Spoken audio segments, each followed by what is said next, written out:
Assalamualaikum warahmatullahi wabarakatuh. Perkenalkan, kami dari kelompok 13 dengan materi akuntansi organisasi nirlaba.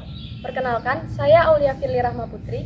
Saya Zalifia Kaulika Balkis Nasution. Saya Marshall Bayu Sugito. Saudara-saudara sebangsa dan setanah air, pada kali ini saya akan menyampaikan sedikit motivasi mengenai semangat belajar dan juga nasionalisme. Kedua hal ini adalah fondasi utama dalam kita meningkatkan keutuhan serta kedaulatan serta kemajuan bangsa Indonesia ini. Semangat belajar adalah proses di mana kita selalu dihadapkan dengan situasi serta masalah yang akan membuat kita untuk beradaptasi serta menemukan solusi dari permasalahan tersebut. Belajar adalah proses yang tidak akan pernah terhenti. Dari kita lahir sampai kita hidup nanti, kita akan dituntut untuk terus selalu belajar serta meningkatkan kapasitas diri kita dalam hal yang bisa membawa diri kita menjadi lebih baik serta berkontribusi positif terhadap kemajuan bangsa Indonesia ini. Investasi yang terbaik adalah pendidikan atau investasi leher ke atas. Ketika kita fokus dalam mendidik diri kita, ketika kita fokus dalam belajar dengan sungguh-sungguh, ketika kita fokus meningkatkan kapasitas, pengetahuan dan juga keterampilan diri kita, selain berkontribusi positif kepada diri kita, kita pasti juga akan mampu berkontribusi terhadap perkembangan, kemajuan, proses serta peradaban di negara kita ini.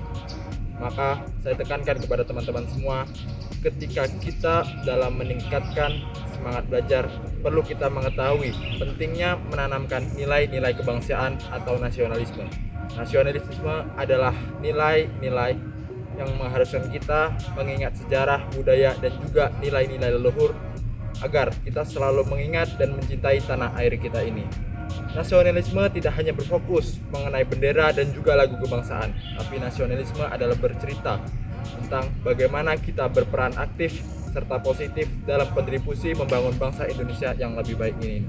Maka dari itu, semangat belajar dan nasionalisme adalah dua fondasi yang harus terus kita pupuk serta kita tingkatkan dalam meningkatkan kapasitas dan juga kemajuan bangsa Indonesia ini. Maka dari itu, kita sebagai mahasiswa teruslah belajar dengan sungguh-sungguh, teruslah meningkatkan kapasitas, keterampilan, serta pengetahuan dalam menghadapi segala tantangan. Meneladani semangat dan keberanian para pahlawan Indonesia dalam memperjuangkan kemerdekaan dan kejayaan bangsa dapat menjadi motivasi yang kuat untuk kita tekun dalam belajar.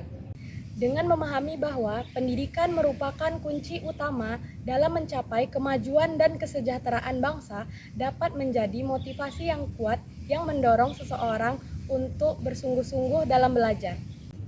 Perlu kita ketahui, kita sebagai Gen Z adalah generasi penerus bangsa. Oleh karena itu, kita harus memiliki jiwa nasionalisme yang kuat serta keinginan untuk belajar dengan sungguh-sungguh. Selain itu, rasa cinta dan bangga terhadap Indonesia bisa kita jadikan motivasi agar kita bisa lebih belajar dengan giat seterusnya, sehingga kita dapat memberikan kontribusi yang positif untuk negara kita tercinta ini. Selain rasa cinta dan bangga terhadap tanah air, kita juga harus memiliki kesadaran yang kuat bahwa pendidikan itu adalah salah satu sarana untuk kita membangun bangsa ini agar bisa lebih baik lagi ke depannya. Akuntansi organisasi nirlaba atau non-laba. Akuntansi organisasi non-laba atau nirlaba adalah akuntansi yang mengkhususkan diri pada masalah-masalah pencatatan dan pelaporan transaksi dari unit-unit pemerintah serta organisasi nirlaba lainnya, seperti yayasan, lembaga keagamaan, lembaga amal, lembaga pendidikan, dan lembaga sosial lainnya.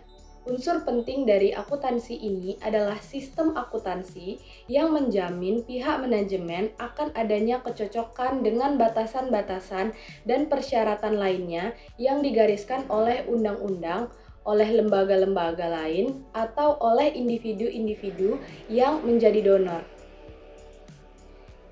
Pengertian organisasi nirlaba atau non-laba. Organisasi nirlaba juga dikenal sebagai organisasi non-profit atau NGO, adalah suatu bentuk organisasi yang tidak berorientasi pada keuntungan finansial, bertujuan untuk mendukung isu-isu penting atau memecahkan masalah yang terjadi di suatu negara.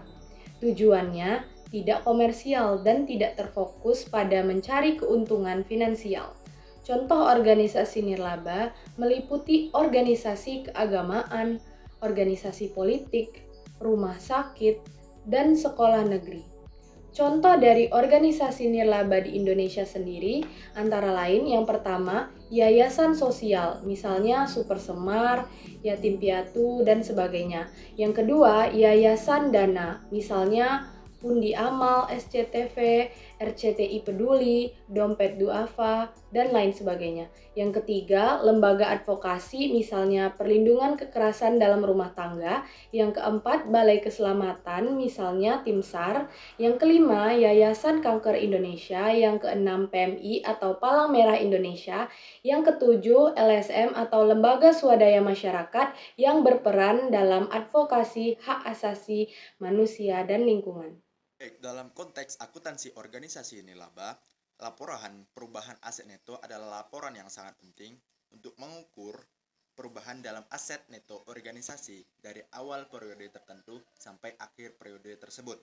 Nah, dalam laporan perubahan aset neto mencakup semua sumber dana yang diterima oleh organisasi nirlaba selama periode tersebut. Ini bisa mencakup yang pertama yaitu dari segi pendapatan, yaitu pendapatan diperoleh dari sumbangan atau dana yang diberikan oleh institusi atau pemerintah terkait untuk mendukung pengembangan dan menjalankan program dan juga misi dari akuntansi organisasi nirlaba tersebut. Yang kedua yaitu dana hibah atau dana yang diberikan secara intensif dari suatu lembaga ke organisasi nirlaba untuk mendukung program atau tujuan tertentu seperti pengembangan program, riset atau proyek yang spesifik. Selanjutnya pendapatan dari kegiatan program yang diperoleh dari kegiatan atau layanan yang dilakukan oleh organisasi dalam rangka mencapai visi dan misinya seperti biaya pendaftaran acara, penjualan barang atau jasa, atau pendapatan dari program pendidikan atau kesehatan. Sementara itu, ada juga faktor atau aspek dalam laporan perubahan aset neto yaitu beban. Beban di sini mencakup semua biaya yang dikeluarkan oleh organisasi selama periode yang sama. Ini bisa mencakup yang pertama yaitu biaya operasional. Biaya yaitu biaya rutin yang dikeluarkan untuk menjalankan kegiatan sehari-hari organisasi seperti biaya administrasi, biaya kantor, biaya utilitas, dan juga lain-lain. Selanjutnya yaitu biaya program, yaitu biaya langsung yang terkait dengan pelaksanaan program atau kegiatan organisasi seperti biaya gaji, staf program, bahan baku, peralatan, transportasi, dan biaya lainnya yang berkaitan langsung dengan program organisasi nirlaba tersebut. Selanjutnya yaitu beban mengenai biaya penggalangan dana yang dikeluarkan untuk mengumpulkan dana seperti biaya acara penggalangan dana, biaya iklan atau promosi, dan juga biaya administratif terkait. Selanjutnya, aspek kedua dari laporan perubahan aset neto yaitu mengenai total pendapatan dan juga total beban untuk periode tersebut. Jika pendapatan lebih besar daripada beban, maka aset neto organisasi akan bertambah, dan begitupun pula sebaliknya. Jika beban lebih besar dari pendapatan, maka aset neto organisasi akan berkurang. Selanjutnya yaitu mengenai faktor lain-lain, yaitu seperti kenaikan dan penurunan aset bersih, yaitu bisa juga mencakup kenaikan atau penurunan nilai aset bersih dari investasi atau pengelolaan kekayaan organisasi, seperti penilaian kembali investasi atau perubahan nilai properti dalam organisasi nirlaba tersebut.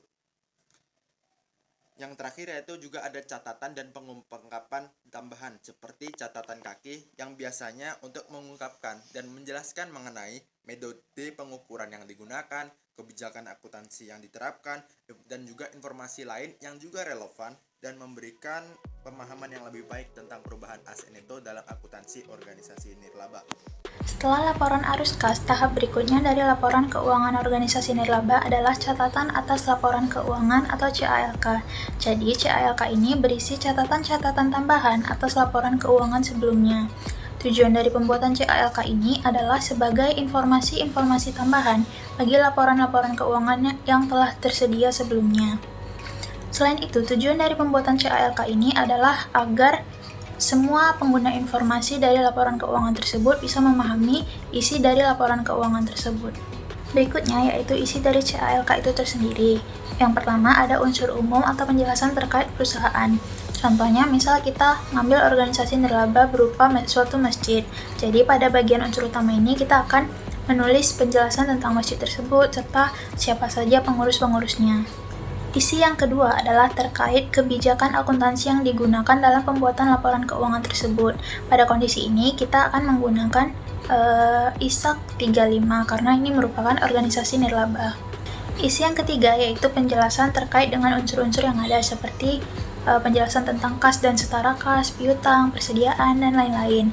Lalu yang terakhir, isinya adalah terkait siapa saja pengguna informasi keuangan tersebut. Berikutnya dapat kita tarik kesimpulan bahwa akuntansi organisasi nirlaba ini adalah sistem akuntansi yang meliputi pencatatan dan pelaporan keuangan dari organisasi-organisasi non-laba atau non-profit. Nah, organisasi non-laba tersebut contohnya seperti yayasan, lembaga keagamaan, lembaga pendidikan, partai politik, serta lain-lain.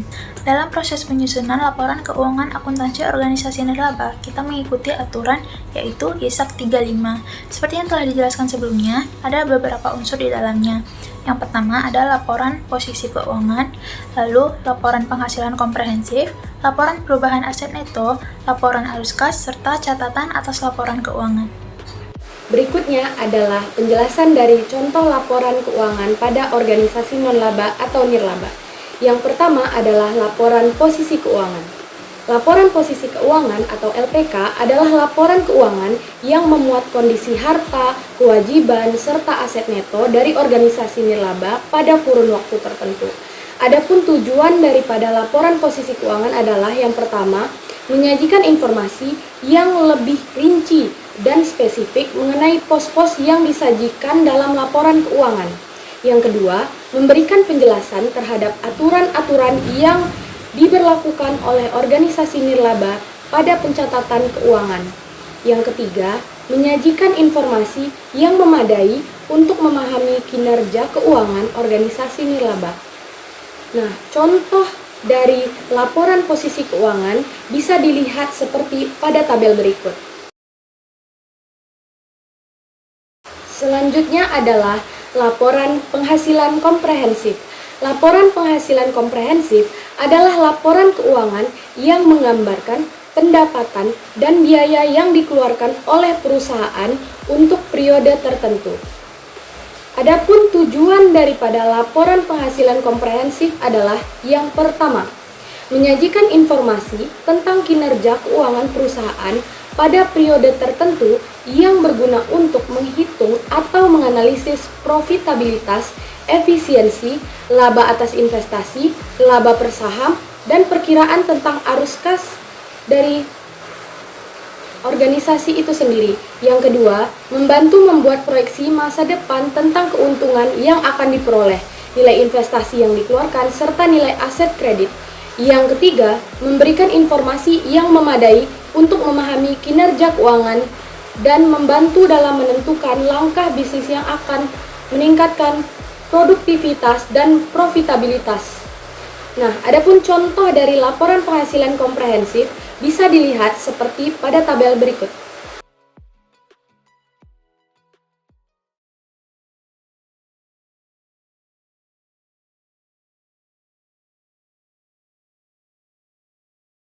Ada laporan yang sangat penting, yaitu laporan perubahan aset neto dalam akuntansi organisasi nirlaba. Jadi, pada laporan ini akan membahas mengenai laporan perubahan aset bersih yang terjadi selama periode tertentu, di mana tujuan dari laporan perubahan aset neto ini adalah untuk menyajikan informasi tentang bagaimana organisasi nirlaba tersebut mengelola segala sumber daya, yaitu sumber daya keuangannya, dan juga bagaimana perubahan dari sumber daya tersebut terhadap kekayaan bersih organisasi nirlaba tersebut. Laporan ini memberikan gambaran yang komprehensif tentang aktivitas keuangan organisasi selama periode tertentu. Yang kedua yaitu komponen utama laporan perubahan aset neto, yaitu yang pertama pendapatan. Pendapatan di sini terbagi menjadi dua, yaitu pendapatan program dan juga pendapatan non program. Pendapatan program yaitu terdiri dari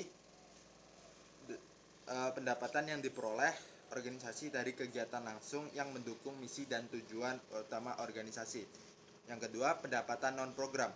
Pendapatan dari sumber lain seperti investasi, sumbangan yang tidak terkait langsung dengan program ataupun pendapatan lainnya. Yang kedua yaitu biaya atau beban. Yang pertama yaitu biaya program, yaitu biaya terkait yang langsung dikeluarkan oleh organisasi dalam mendukung kegiatan organisasi tersebut, seperti biaya program pelayanan langsung ataupun biaya program pendidikan. Yang kedua yaitu biaya administratif, yaitu biaya yang terkait dengan administrasi umum organisasi, seperti gaji staf administratif, biaya kantor, dan juga kegiatan manajemen umum lainnya. Yang kedua yaitu biaya pengumpulan dana, yaitu biaya yang berkaitan dengan pengumpulan dana, termasuk biaya kampanye penggalangan dana atau biaya pemasaran. Yang ketiga yaitu perubahan modal. Perubahan modal di sini terbagi menjadi tiga. Yang pertama sumbangan dan hibah, penggunaan modal, dan juga pendapatan yang ditahan. Sumbangan dan hibah. Sumbangan yang uang tunai atau aset lainnya yang diberikan kepada organisasi untuk mendukung misi dan programnya. Yang kedua yaitu penggunaan modal. Jadi penggunaan organisasi untuk membiayai program dan juga operasi harian. Yang ketiga yaitu pendapatan yang ditahan, yaitu keuntungan yang diperoleh oleh organisasi selama menjalankan operasional kegiatannya dan tidak dibagi atau diberikan kepada pihak lain. Yang keempat yaitu mengenai kekayaan bersih di awal dan juga di akhir. Kekayaan bersih yaitu mencakup jumlah kekayaan bersih organisasi pada periode yang dilaporkan. Yang kedua yaitu kekayaan bersih akhir, yaitu jumlah kekayaan bersih organisasi pada akhir periode yang dilaporkan, yang merupakan hasil dari seluruh transaksi dan juga perubahan yang tercatat dalam laporan. Selanjutnya, dalam akuntansi organisasi nirlaba terdapat juga laporan arus kas, di mana laporan arus kas adalah salah satu laporan keuangan utama yang penting dalam akuntansi organisasi nirlaba, karena laporan ini menyajikan informasi tentang arus masuk dan keluar uang tunai dari aktivitas operasional, investasi, dan pendanaan organisasi selama periode tertentu. Komponen utama dari laporan arus kas terdiri dari yang pertama, yaitu arus kas dari aktivitas operasional. Ini mencakup penerimaan dan pengeluaran uang tunai yang terkait dengan aktivitas inti organisasi, seperti penjualan barang atau jasa, sumbangan, biaya operasional, pembayaran gaji, dan pembayaran pajak. Yang kedua, arus kas dari aktivitas investasi. Bagian ini mencatat penerimaan dan pengeluaran uang tunai yang terkait dengan investasi organisasi, seperti pembelian atau penjualan aset tetap, investasi jangka pendek, atau penerimaan dividen dari investasi atau pembelian saham. Yang ketiga, ada arus kas dari aktivitas pendanaan.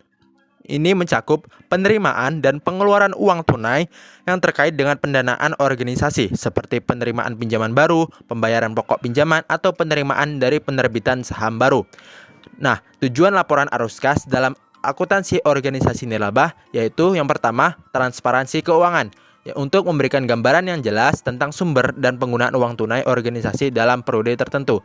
Yang kedua, manajemen likuiditas, yaitu manajemen dalam mengelola likuiditas organisasi dengan memantau arus kas masuk dan juga arus kas keluar.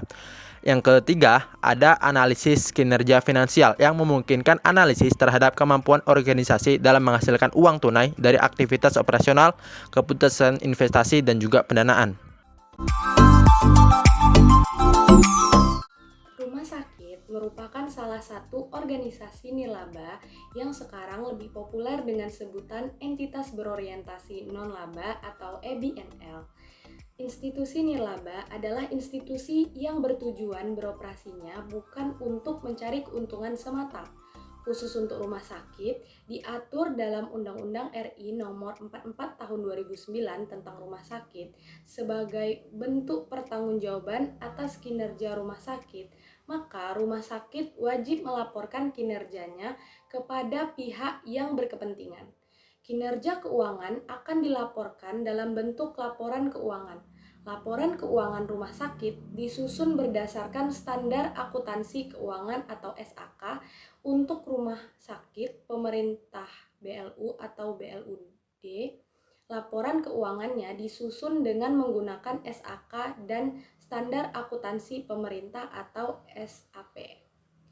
Pada awalnya, pelaporan keuangan EBNL diatur dalam PSAK atau Pernyataan Standar Akuntansi Keuangan 45, namun karena adanya proses konvergensi SAK ke IFRS atau International Financial Reporting Standard menyebabkan PSAK 45 harus dicabut.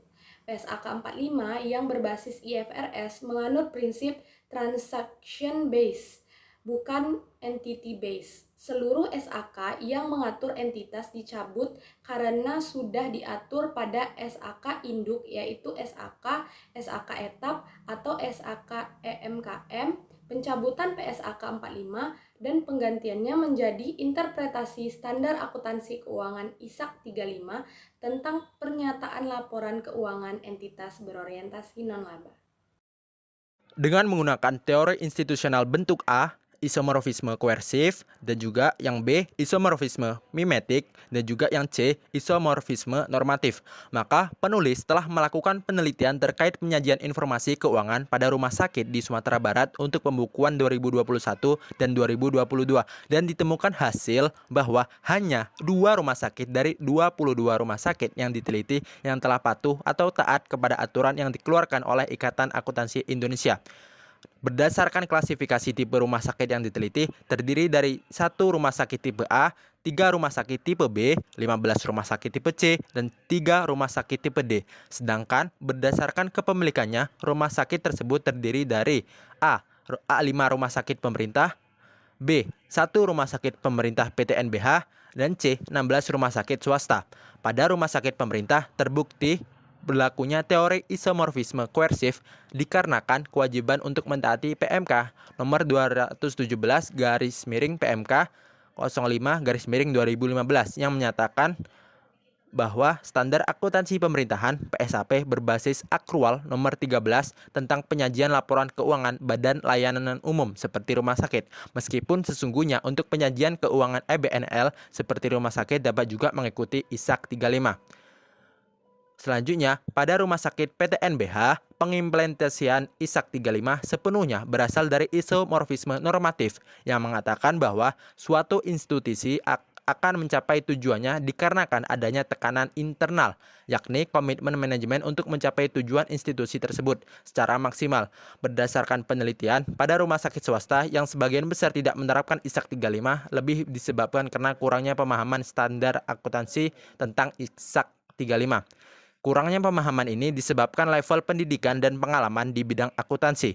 Di samping itu, disarankan agar asosiasi profesi akuntansi untuk lebih mensosialisasikan ISAK 35 ke NBL agar informasi keuangan pada rumah sakit yang disajikan lebih berdaya uji dan dapat lebih bermakna bagi pemangku kepentingan tertentu. Seperti yang tertera pada paragraf ketiga, disebutkan bahwa ISAK 35 ini mulai berlaku efektif per tanggal 1 Januari 2020, yang dimana berarti per 31 Desember 2022, ISAK 35 ini telah menjalani 3 tahun pelaporan. Berdasarkan ISAK 35 tersebut, ada 5 laporan keuangan. Yang pertama yaitu laporan posisi keuangan, laporan penghasilan komprehensif, laporan perubahan aset neto, laporan arus kas, serta catatan atas laporan keuangan. Berikutnya, klasifikasi aset neto berpengaruh kepada 3 laporan keuangan, yaitu laporan posisi keuangan, laporan penghasilan komprehensif, serta laporan perubahan aset neto. Berikutnya, pendapatan diklasifikasikan ke dalam 2 bentuk. Yang pertama yaitu tanpa pembatasan dari si pemberi sumber daya. Jadi pemberi sumber daya di sini kita posisikan sebagai misal penyumbang atau pemberi dana kepada organisasi kita. Misal organisasi nirlaba yang kita ambil di sini contohnya adalah masjid. Nah, jadi si pemberi sumbangan ini memberi sumbangan tanpa memberikan batasan kepada kita. Jadi dana yang diberikan itu boleh kita gunakan untuk apa saja, tidak terbatas pada hal atau sesuatu tertentu. Nah, jenis yang kedua yaitu dengan pembatasan dari si pemberi sumber daya. Jenis yang kedua ini merupakan kebalikan dari jenis yang pertama tadi, di mana si pemberi sumbangan ini memberikan batasan tertentu untuk apa dana sumbangan tersebut boleh kita gunakan. Contoh misal tadi kita ambil organisasi nirlaba berupa masjid. Jadi, misal si pemberi sumbangan ini ngasih sumbangan dalam bentuk dana atau dalam bentuk material bangunan untuk masjid secara langsung. Jadi sudah ada batasannya gitu. Berikutnya, pada paragraf keempat tertera bahwa teori institusional bentuk isomorfisme koersif menyatakan bahwa suatu institusi itu akan mengambil keputusan berdasarkan pengaruh eksternalnya. Pada kondisi ini, rumah sakit sebagai organisasi nirlaba memiliki tanggung jawab sosial terhadap berbagai pihak. Jadi, setiap sumber daya yang digunakan itu haruslah dipertanggungjawabkan, dan pertanggungjawabannya tersebut adalah dalam bentuk laporan keuangan yang sesuai dengan aturan ISAK 35. Abstrak. Penelitian ini bertujuan untuk menganalisis penerapan ISAK 35 pada laporan keuangan Masjid An-Nur di Tulung Agung. ISAK 35 sebagai bagian dari standar akuntansi keuangan berbasis syariah memiliki tujuan untuk memastikan kepatuhan praktik akuntansi syariah dalam pengelolaan dana dan aset. Masjid An-Nur dipilih sebagai studi kasus karena peran sentralnya dalam menyediakan pelayanan keagamaan dan sosial di komunitas Tulung Agung. Penelitian ini melibatkan analisis mendalam terhadap laporan keuangan Masjid An-Nur, fokus pada elemen-elemen yang berkaitan dengan ISAK 35 seperti pencatatan transaksi berbasis syariah, pemisahan dana, amil dan zakat, serta pengungkapan informasi yang sesuai dengan prinsip-prinsip syariah. Metode studi kasus digunakan untuk memahami implementasi ISAK 35 dalam konteks praktis dan memperoleh pemahaman yang holistik tentang pengelolaan keuangan masjid. Hasil penelitian diharapkan memberikan pemahaman lebih mendalam tentang sejauh mana Masjid An-Nur telah mematuhi ISAK 35 dan dampaknya pada transparansi, akuntabilitas, serta kepercayaan masyarakat. Implikasi penelitian ini juga dapat memberikan wawasan bagi pengelola keuangan masjid dan lembaga keuangan syariah untuk meningkatkan efisiensi dan kepatuhan dalam pengelolaan dana keagamaan. Melalui penelitian ini, diharapkan dapat muncul rekomendasi praktik untuk meningkatkan penerapan ISAK 35 dalam laporan keuangan masjid, dengan tujuan akhir untuk memperkuat integritas dan keberlanjutan keuangan masjid sebagai lembaga keagamaan. Dengan demikian, penelitian ini memberikan kontribusi positif terhadap pengembangan praktik akuntansi syariah dalam konteks keuangan masjid di Indonesia. Berikutnya yaitu metode penelitian. Yang pertama ada jenis penelitian. Jadi penelitian ini menggunakan jenis penelitian berupa pendekatan studi kasus. Kenapa begitu? Karena pendekatan studi kasus ini cenderung akan menghasilkan dan memberi gambaran berupa bersifat holistik dan kontekstual terhadap situasi yang diinvestigasi. Berikutnya yaitu lokasi penelitian. Jadi lokasinya adalah di Tulung Agung, atau tepatnya objek utama dari penelitian ini adalah Masjid An-Nur Tulung Agung. Yang ketiga adalah pengumpulan data. Jadi pada penelitian ini menggunakan 3 cara pengumpulan data. Yang pertama adalah dengan cara wawancara, yang kedua analisis dokumen, serta yang ketiga adalah observasi langsung. Berikutnya yang keempat yaitu analisis data. Jadi penelitian ini menggunakan pendekatan kualitatif.